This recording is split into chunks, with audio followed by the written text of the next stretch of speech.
All of this sounds pretty good, doesn't it? David is so helpful with so many things.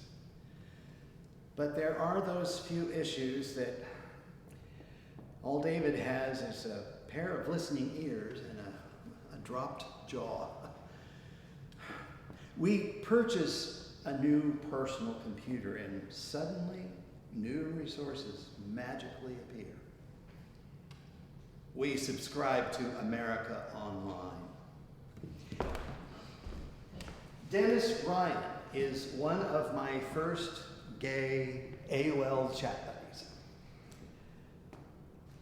Mr. Ryan intimidates me fiercely. My little boy likes him. Mr. Ryan is into classical music and opera, and he quizzes me constantly about my piano playing. My little boy always has answers for his questions, and Mr. Ryan listens, and I discover new aspects of myself and my music. Mr. Ryan is also very candid and very realistic about the subject of religion.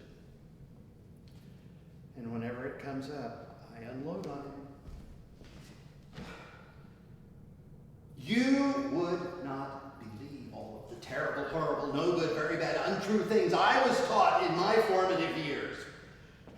It's all my parents' fault, and the preachers, and the Sunday school teachers, and the Bible college professors. They intentionally kept me from becoming who I really am just because they were afraid of it.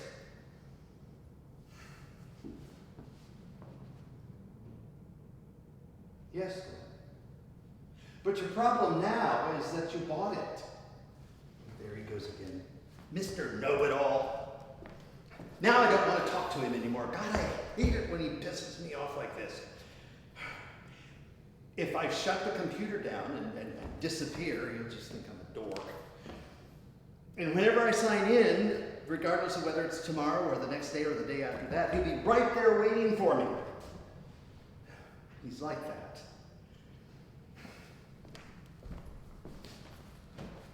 Mr. Ryan. I had no choice in the matter but to listen and do everything they said. My therapist in Las Vegas assured me that they'd have killed me if I'd been honest with them about being gay.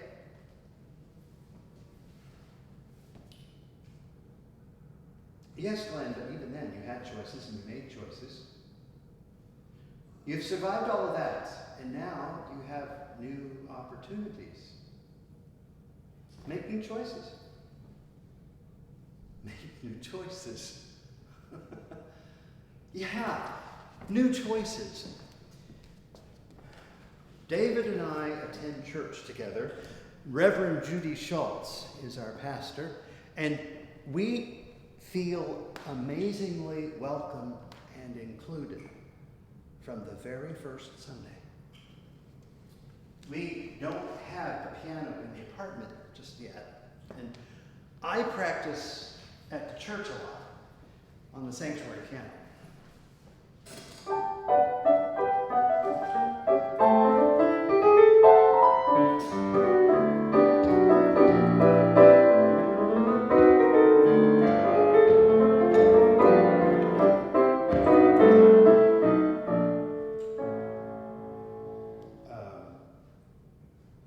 Pastor Judy, I didn't realize you were in the building, right? Well, I wouldn't have been playing that. Go ahead.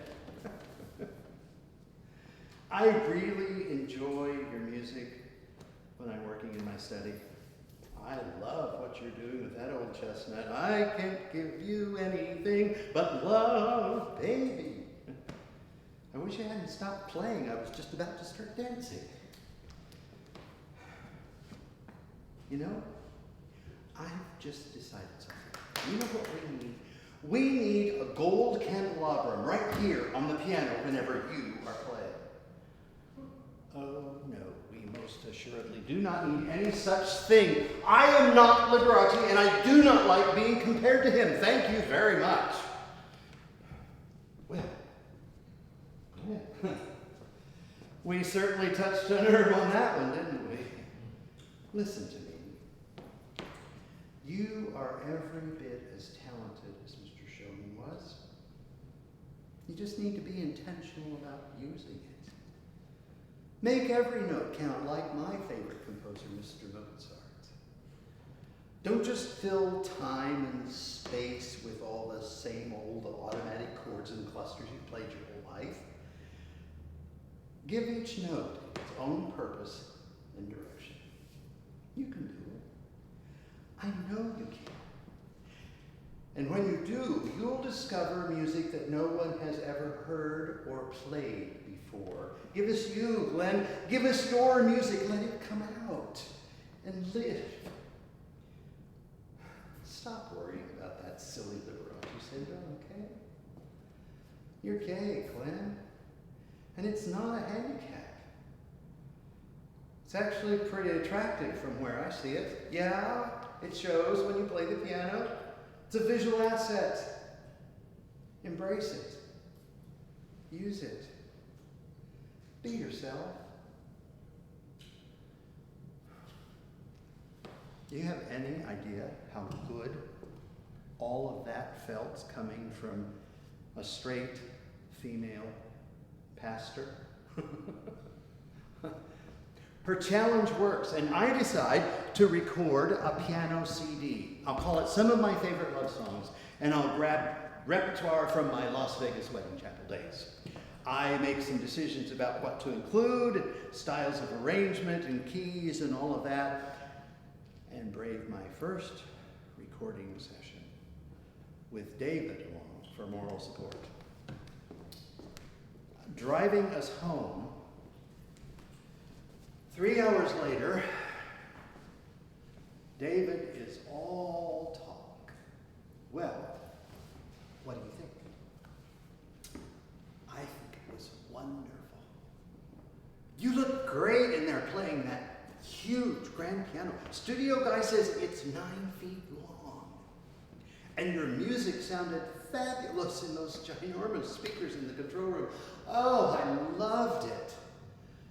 Yes, David, I know you did. I could see your big smile whenever I glanced toward the control room window.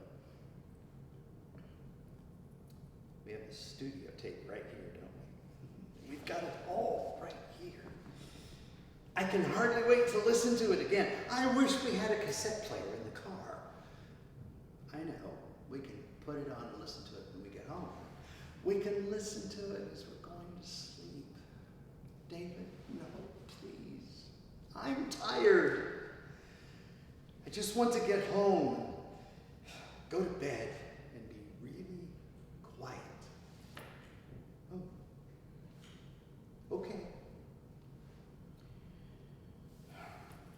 2 days later, before David is home from work, I finally feel brave enough to listen to the studio tape.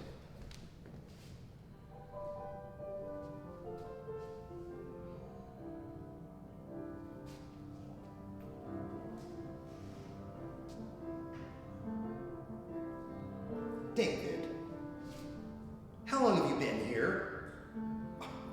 What difference does that make, Glenn? I want to hear it too, you know. Well, what do you think? I think it's fabulous. That's my honey bunny playing a 9-foot grand piano just like Liberace. I think it sucks, David. I hate it. And don't ever say I play like Liberace, because I don't. I'm just another old wannabe entertainer who's hoping some rich promoter will jump out of the woodwork somewhere along the line and go ape shit over this slop and make me a star anyway. David, if I were in a record shop listening to this, I would not spend a single cent of my money for it, no matter how sexy the artist was. It's worthless. It's rough and jagged. It's just notes and chords and clusters going nowhere, doing nothing. It's garbage. There's not going to be any CD, David. I can't sell this crap. It's It's no better than it was 40 years ago. I'm through with the piano. I'll keep my day job. Well, Glenn, that sounds like giving up to me. Is that what you are? A quitter?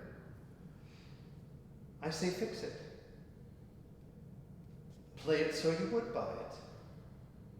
You can do that. I know you can do it if you let your little boy help.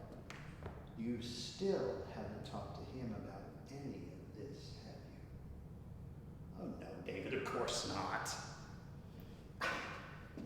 He's just an imaginary friend anyway. What could he possibly know about piano playing?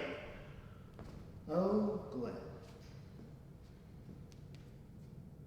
My little boy is not an imaginary friend. He's my inner child. And sometimes he knows more than the grown-ups.